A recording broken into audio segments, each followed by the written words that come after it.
बैठ जाओ तुम वहां पे, बैठो बैठो, नंगे सर बैठ क्या कर रहे हो? बैठो तुम वहां पे, मेरी बात सुन। क्या तुम्हारी बात सुनो? बैठो तुम, क्या बैठे? बैठ जाओ तुम। ये क्या कवाली की महफिल है? कवाली की महफिल है? ऐसे जलील नहीं किया जाता। कवाली की महफिल है? मुफ्ती साहब कवाली है ये? कवाली थी वो, ऐसे जलील नहीं किया जाता है। बैठे हुए थे, कवाली थी वो, कवाली थी वो, नहीं वो कवाली थी वो। कवाली में आप तो रुके हुए थे। बैठ जाओ सब, बैठ जाओ सब, बस भाई इस्लाह करने के लिए बैठा हुआ हूँ। बैठ जाओ, बैठ जाओ। नहीं वो गलत है, जो कुछ हुआ वो गलत है, जो कुछ हुआ वो गलत है, जो कुछ हुआ वो गलत है, नहीं है। हाँ हाँ, क्या यहाँ तो नाच को सुनना चाहता है वो? नाच को सुनेगा वो, नाच को सुनेगा, नाच को सुनाओ। दीनी मजलिस में नाच कराओगे तुम? बैठ बैठ।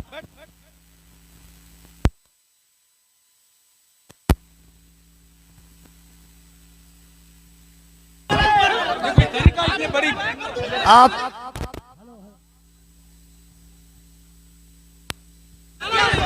हेलो हेलो, जब मुफ्ती साहब को मालूम था कि शब्बीर बरकाती आ रहे हैं तो मुफ्ती साहब को आना ही नहीं चाहिए था, यहाँ आना ही नहीं चाहिए था। हज़रत आपको ऐसे जलील नहीं किया जाता मुफ्ती साहब, ऐसे जलील नहीं किया जाता किसी को, ये इस्लाम नहीं है। नहीं मुफ्ती साहब, मैं भी जलसा पढ़ रहा हूँ, ऐसे जलील एक मेहमान को इस तरह जलील नहीं किया जाता है, ये कोई मुआवजा नहीं है।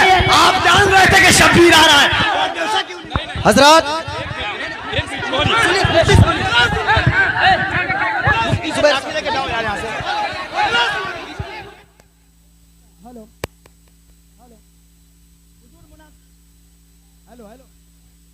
हेलो, अरे बैठिए आप लोग।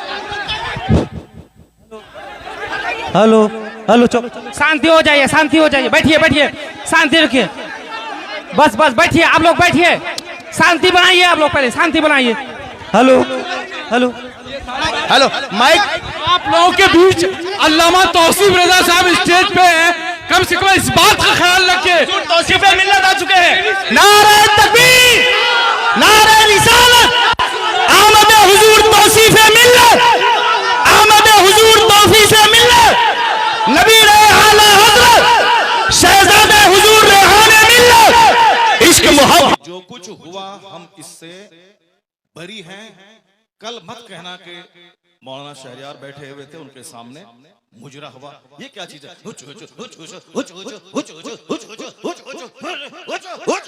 क्या है ये? क्या है ये?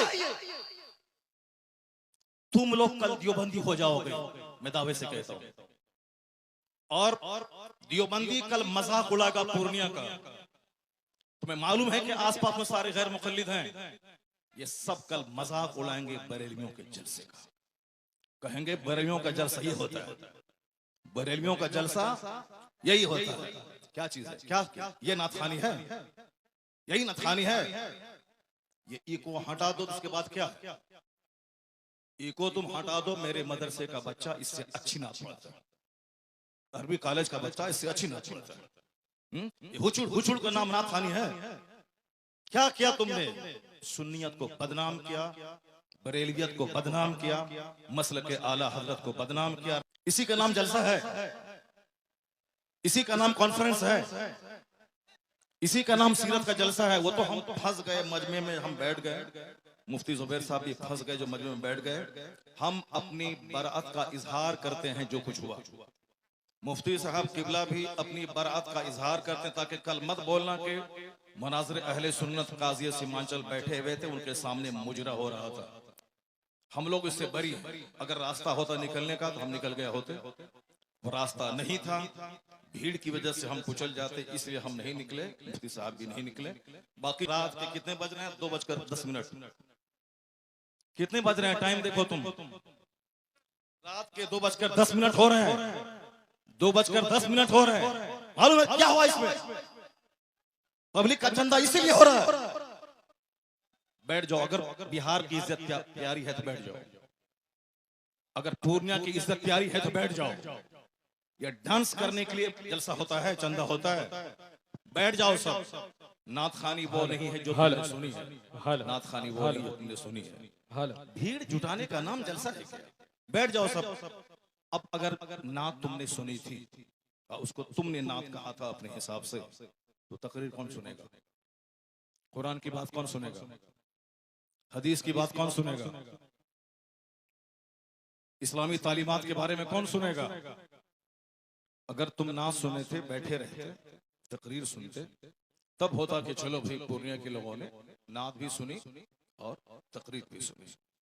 अभी वो बैठने जा रहा है तो तुम सब उठ के भाग रहे हो। तुम्हारी वजह से हम लोगों की बेइज्जत और बदनामी होती है। बिहारी एक गाली बन के रह गया। जैसे कारोबार के एतबार से सारे लोग यहाँ से भीड़ लगाते हैं पंजाब दिल्ली में, वो तो अलग बात है। मजहबी तौर पर भी बिहारी एक गाली है। जिसका हम हाथ चूमते हैं, जिसका हम पैर चूमते हैं, वो हमारे जलसों की हरकतों को बयान करते हैं। वहां तकरीर नहीं होता। अभी मैं 4 दिन पहले हैदराबाद में था, वहां मेरी 2 घंटे की तकरीर हुई, एक बंदा नहीं उठा। सारे लोग गौर से तकरीर सुनते रहे, पुलिस वाले खड़े होकर तकरीर सुनते रहे, जबकि वहां कोई परमिशन नहीं था। लेकिन वो सारे लोग गौर से इस्लाम सुनते रहे, इस्लाम सीखते रहे। ये है तकरीर, ये है मुसलमानों का इस्लामी जज्बा। ये क्या है? बस हुचुड़ हुचुड़ सुने और भाग गए। ये कोई तरीका है क्या? ये कोई तरीका है क्या? यही नात हो गई क्या? नहीं, मैं उससे बरी हूं। मैं कतन कभी नहीं पसंद करता हूं इस तरह की नात खानी को। जो कुछ हुआ गलत गलत गलत। अब अगर जरा भी गैरत मौजूद है तो बैठ करके थोड़ी देर तकरीर सुन लो, कुरान हदीस की बात सुन लो जरा के बाद। और जो सारे लोग जोर से बोलें, दरूशी पढ़ें, अल्लाहुम्मा सल्ली अला सय्यदना व मौलाना मुहम्मदिन मअदनिल जूद वल करम व आलिहि व बारिक व सल्लिम सलातन व सलामन अलैका या रसूल अल्लाह। इस तरह की मजलिसों से कुरान पाक की तिलावत होती है। कुरान पाक की तिलावत होनी चाहिए 1 घंटा, ताकि मुसलमानों का सीना हिल जाए, इनकी आंखें आंसू बहाएं। यहाँ कुरान पाक की तालीम के लिए मदरसा कायम होता है। मदरसे के जलसे में कुरान पाक की तालीम पे फोकस दिया जाता है। तो हमारे जलसे भी इस्लामिक इन्वायरमेंट में होते हैं। यहाँ मुस्तफा की हदीस सुनाई जाती है। ये बता दे कि तुम लोग यहाँ क्या सुनने के लिए आए थे? ये नंगे सर क्यों आए थे? क्या करने आए थे? सिर्फ शबीर बरकाती को सुनने आए थे? यहाँ जिसके साहब मर्तबे का ये आलम है कि बड़े बड़े उलमा जिनका हाथ चूमते हैं, उनकी कोई इज्जत नहीं है। और तुम साहब एक दुनियादार आदमी की ना सुन रहे हो। तुम्हें मालूम है तुम्हें क्या सब हो रहा है? तकरीर सुनो, हदीस सुनो और अपने स्टेट और अपने डिस्ट्रिक्ट को बदनाम मत करो। ये जलसा है, कव्वाली की महफिल नहीं है। यहाँ कुरान पाक की तिलावत होती है। आधा घंटा तक कुरान पाक की तिलावत होनी चाहिए। सरकार दो जहां सलाम की हदीस पाक की रिवायत होनी चाहिए। इस्लामी तारीख बयान करनी चाहिए। अब जलसा शुरू हो रहा है, यहाँ से गौर से सुनो। अल्लाह तबारक व तआला हमको और आपको सारे मुसलमानों को जलसे की कद्र करने की तौफीक अता फरमाए। जरा एक बार जोर से बोलो सुभान अल्लाह। हाथ उठा के बोलो ला इलाहा इल्लल्लाह मुहम्मदुर रसूलुल्लाह सल्लल्लाहु अलैहि वसल्लम। कुंतुम खैरा उम्मतिन उखरिजत लिन्नास तअमुरूना बिल मारूफ व तनहौना अनिल मुनकर। तुम बेहतरीन उम्मत हो, तुम बेहतरीन उम्मत हो जो लोगों की तरफ भेजे गए हो। और तुम्हारी ड्यूटी है नेक राह पे चलना, नेकी का पैगाम देना, और तुम्हारी ड्यूटी है बुराइयों से रोकना। ज़कात, आपके खैरात, आपकी खैरात, आपके सदकात का क्या हमने इस्तेमाल किया? वो इसीलिए है।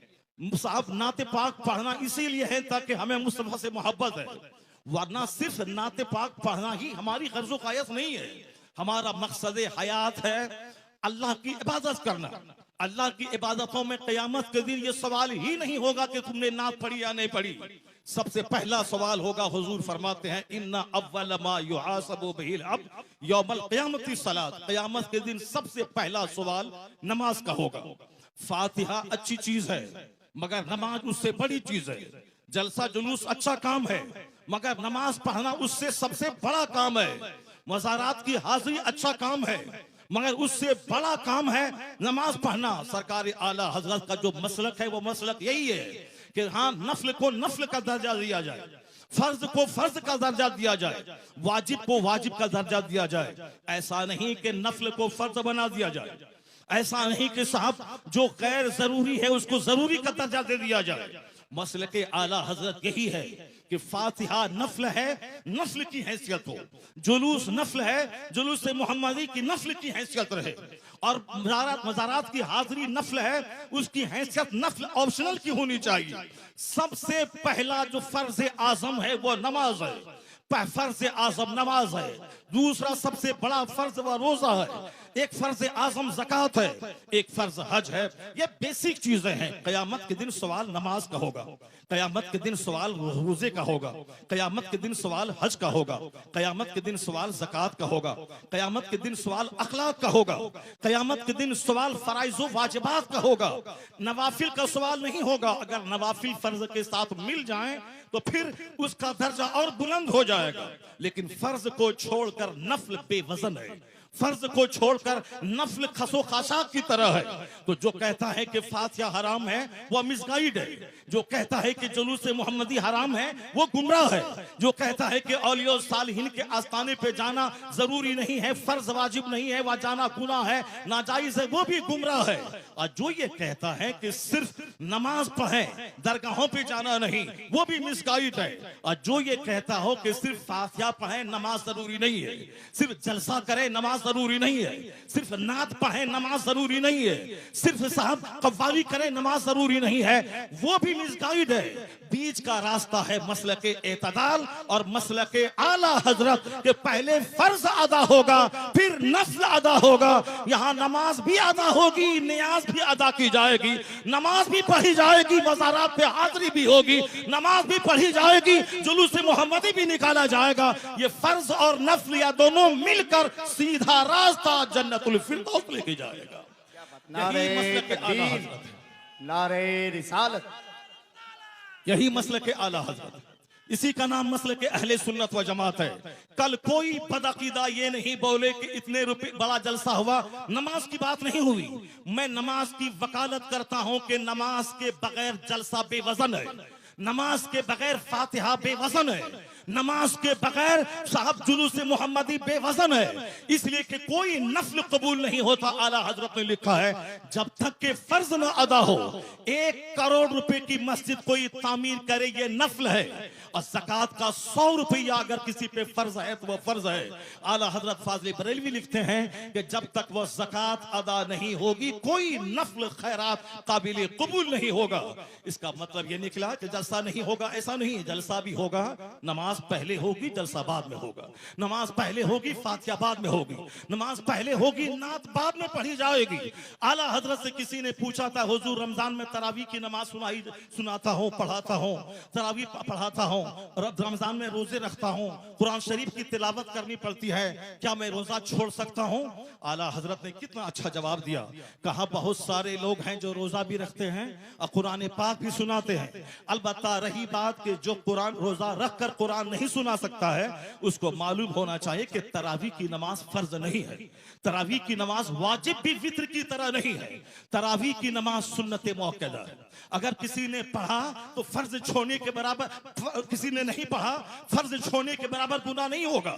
जमात से नमाज पढ़ना ये क्या है, मुअक्कदा अल किफाया है।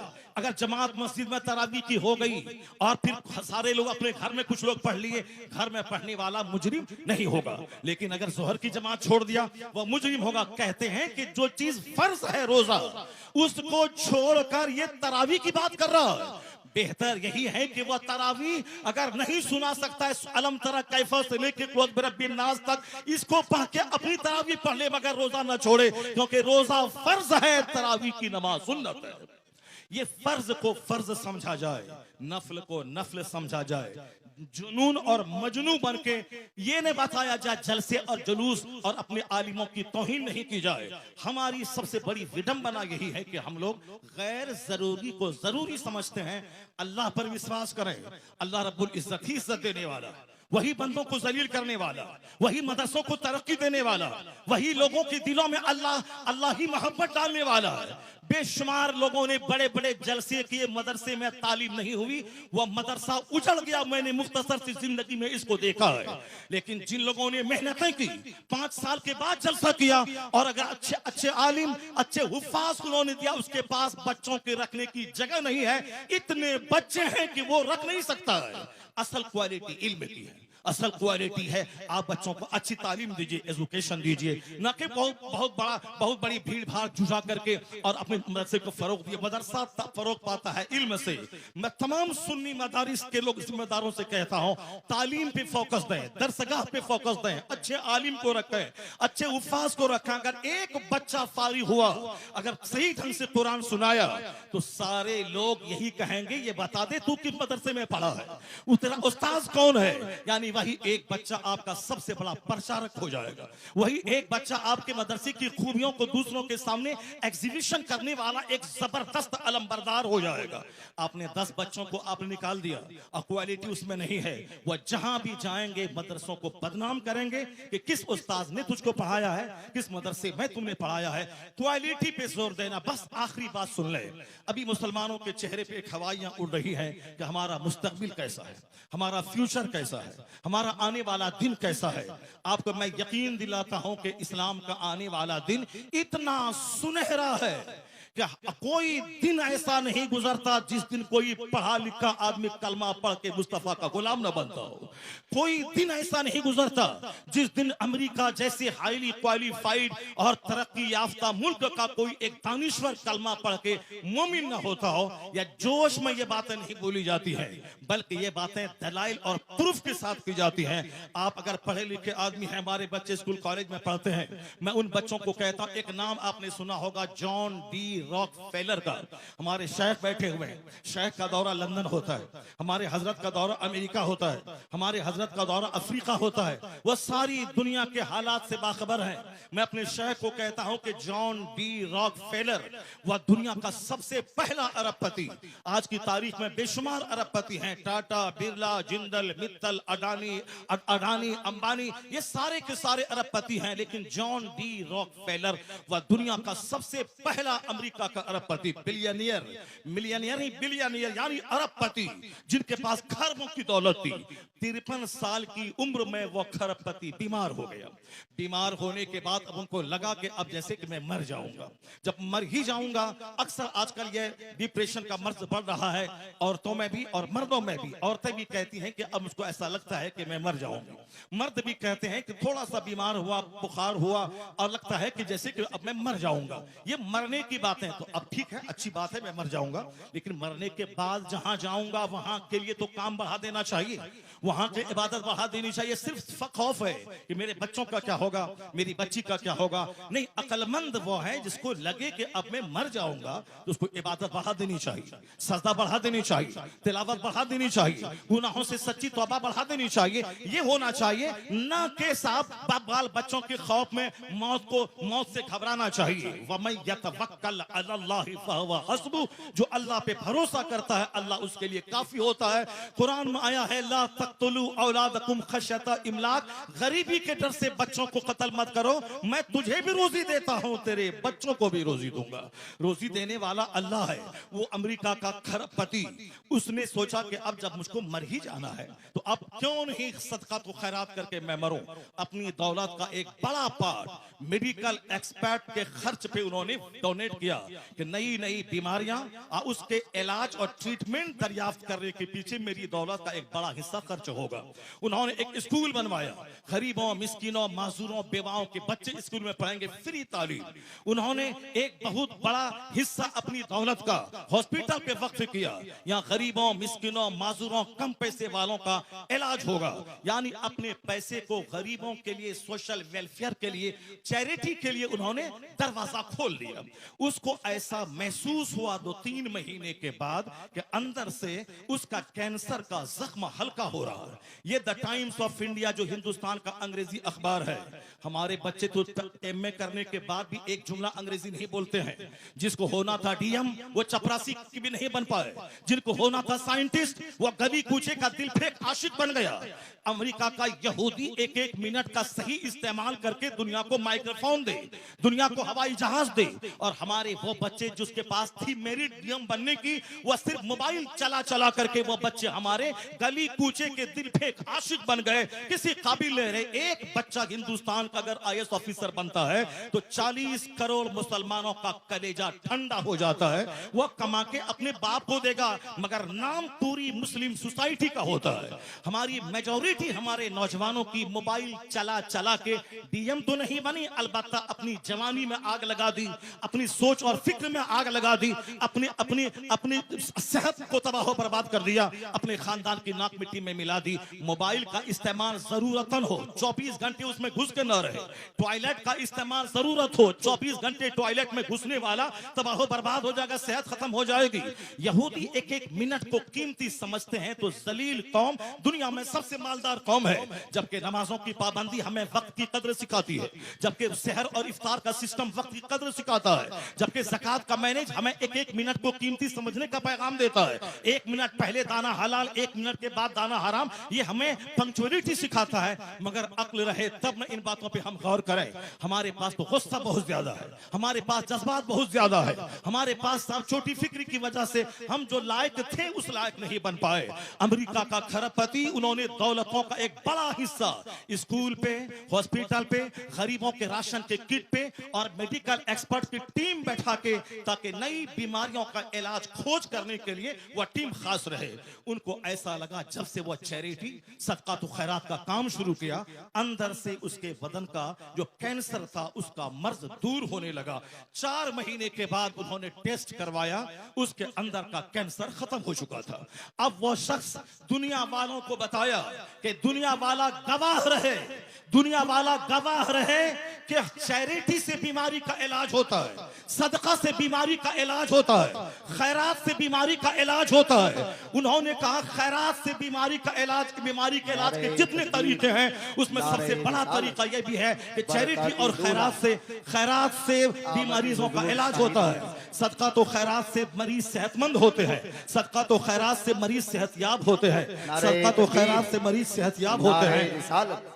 उन्होंने सारी दुनिया को बताया। हमारे शेख आ गए, एक दूसरे शेख की आमद हो गई, जो बरकाती खानवादे के शेख हैं वो आ गए और शहजादे आला हजरत यहाँ बैठे हुए हैं। बस मेरी गुफ्तगू खत्म होने वाली है, उसको गौर से सुनेंगे तो हम पूरे हिंदुस्तान में जाते हैं, पूरे मुसलमानों का दर्द सीने में मौजूद है, कहाँ क्या हालात हैं वहां उस हालात का मुशाहिदा करते हैं। तो हम अपने गुस्से के मुजाहरे के लिए नफ्स की तस्कीर की खातिर नहीं देते हैं, सिर्फ मिल्लत के लिए, कौम के लिए, मसलक के लिए हम अपने लोगों के सामने अपनी कमजोरी बयान करते हैं। जरा गौर से सुने, जब उन्होंने खरबपति ने कहा कि मेरा मर्ज अच्छा हुआ, इलाज के जितने तरीके हैं, एलोपैथिक, होम्योपैथिक, साहब जड़ी बूटी, आयुर्वेद में सब तरीके हैं इलाज के, मगर सदका तो खैरात इलाज का एक जबरदस्त तरीका है। तो जो बात जॉन डी रॉकफेलर ने आज कही, यही बात मुस्तफा ने 1400 साल पहले कही थी कि दावू मरदाकुम बिस्सदका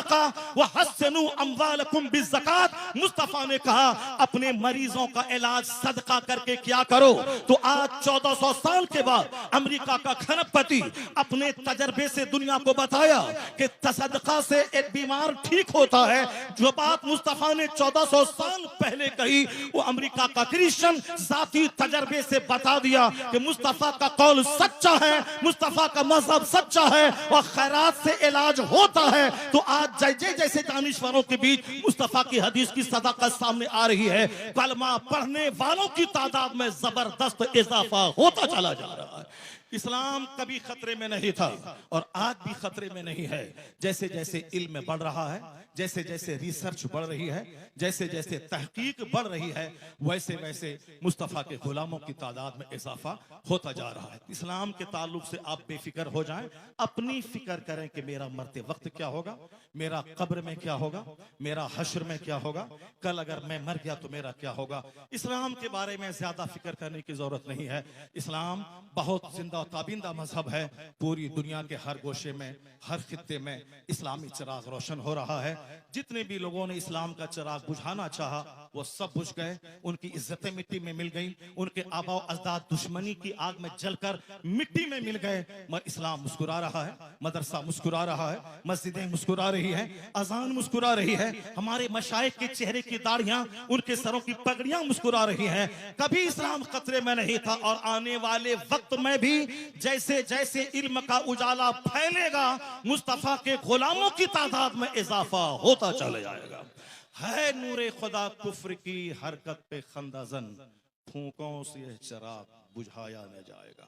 अल्लाह तबारक व तआला मदरसा गौसिया सिराजुल उलूम को सलामत रखे, मौलाना कसीमुल हक साहब को सलामत रखे, उनके मदरसे की मोहब्बतें इलाके के सारे मुसलमान के दिलों में अता फरमा दें।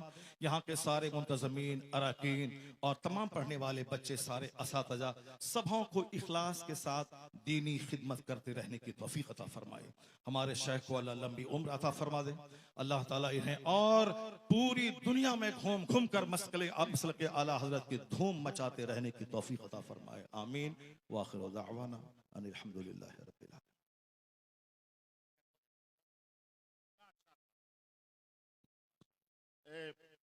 मौलाना ने सजाया बड़ी मेहनत और काबिज से। इस जलसे का क्या होगा, आप हजरात तो इलाके के हैं, अपने इलाके की इज्जत का आप ख्याल कीजिए। और ये मामलात जो हैं पहले के और थे, अब 1 मिनट में पूरी दुनिया में बात पहुंच जाती है। इसलिए मैं आपसे गुजारिश करूंगा कि आपके इलाके के बहुत बड़े आलिम दीन मौलाना शहरयार रजा साहब बहुत बड़े आलिम दीन हैं। और नात सुनना इबादत, नात लिखना इबादत, नात पढ़ना इबादत। लेकिन मुझे आप बताइए कि जब तक के उलमा की तकरीरें आप नहीं सुनेंगे तो ये कौन बताएगा कि नात सुनना इबादत है, नात पढ़ना इबादत है, नात लिखना इबादत है। उलमा की तकरीरें से ईमान सलामत होगा, अकीदा महफूज होगा। तो उलमा की तकरीर सुनना पहले, नात सुनना ये बाद में। नात भी पढ़ी जाएगी और तकरीर भी की जाएगी। आप लोग बड़े इत्मीनान के साथ तशरीफ रखें। हजरत मौलाना शहरयार रजा साहब का खिताब नायाब दस्तयाब होगा इंशाअल्लाह।